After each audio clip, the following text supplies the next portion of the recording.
ខ្ញុំបានទទួលព័ត៌មានពីបងប្អូនប្រជាពលរដ្ឋដែលជាម្ចាស់ផ្ទះរងគ្រោះតែម្ដងដោយមានសកម្មភាពចោរកម្មនៅព្រឹកថ្ងៃទី27ខែមករានេះតែម្ដងនៅចំណុចភូមិឡូរីសង្កាត់រកាក្នុងក្រុងដូនកែវខេត្តតាកែវតាមរយៈកាមេរ៉ាសុវត្ថិភាពដែលខ្ញុំបានទទួលឃើញថាចោរម្នាក់នេះជិះកង់ទេប៉ុន្តែនៅពេលដែលជិះទៅកន្លែងមកក្រោយឃើញស្ថានភាពផ្ទះស្ងាត់ក៏ចូលលួចតែម្ដងហើយលួចនេះសូម្បីតែឆ្នាំងក៏លួចហើយផ្លែឈើដែលរៀបដាក់លើតុឲ្យកូន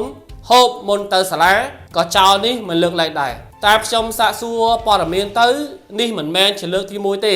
ករណីចោរកម្មនេះបានកើតឡើង3ម្ដងហើយដែលធ្វើឲ្យបងប្អូនប្រជាពលរដ្ឋនៅក្នុងមូលដ្ឋានសម្ដែងការមិនសប្បាយចិត្តអសន្តិសុខគ្មានសុវត្ថិភាព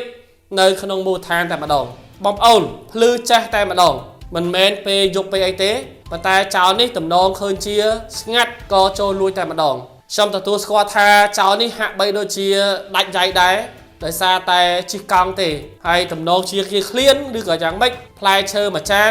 ឆ្នាំងមួយវាមិនច្រើនប្រហែលទេប៉ុន្តែវាបង្ហាញអំពីសកម្មភាពវាចោលវាច្រើន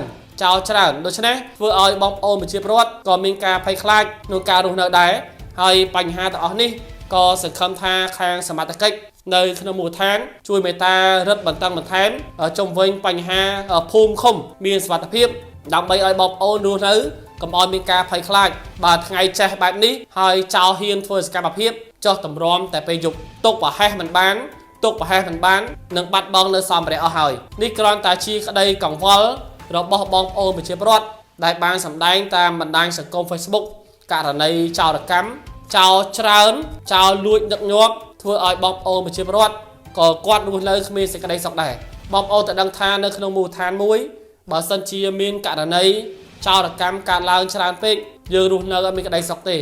គឺប្រយ័ត្នប្រយែងរហូតហើយនេះលើផ្លូវធំផង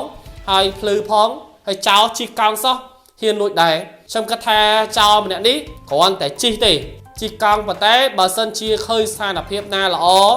មានឱកាសអាចលួចបានគឺលួចបើសិនជាមានវត្ថុមានតម្លៃក្រៅពីនេះអាចលួចបានក៏ត្រូវតែលួចដែរតាមរយៈការផ្សព្វផ្សាយព័ត៌មាននេះសូមលើកទឹកចិត្តឲ្យម្ចាស់ផ្ទះទៅដាក់ពាក្យបណ្ដឹងទៅសមត្ថកិច្ចទៅដើម្បីឲ្យសមត្ថកិច្ចមានមូលដ្ឋានក្នុងការបើកការស៊ើបអង្កេតហើយស្រាវជ្រាវឈានដល់ការឃាត់ខ្លួនចោររូបនេះយកមកផ្ដន់ទោសទៅតាមផ្លូវច្បាប់